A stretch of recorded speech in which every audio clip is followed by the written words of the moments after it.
ukur heula di dieu. Nah ieu dipindahkeun dipotongkeun di anjuangna. Di dinya kumaha? Ieu batas kebon maneh mah. Di dieu tapi kalah deuh. Tah ieu mah kebon aing tapi ka tokoh mah. Di dieu tadi ke wah wah goblok. Tolak cenah bener. Naon? Saya cek bocah aing. Kok emang tanah aing ieu mah ieu? Ieu tanah aing. Sikeu. Aing tadi ke ician. Heula. Ieu kalaparas. Sabar. Innallaha ma'as-sabirin. Allah sangat senang kepada orang-orang yang sabar. Ieu teh aya naon anu salerosna? Coba jelaskeun. Dieu tan.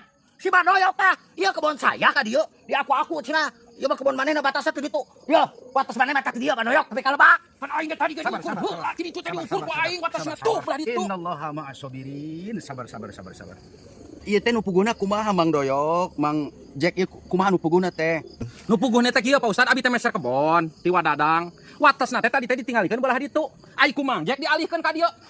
Ya, ngali aing keur ngalihkeun ya. Ieu potong deuleu tah potong. Ieu potong naon ya?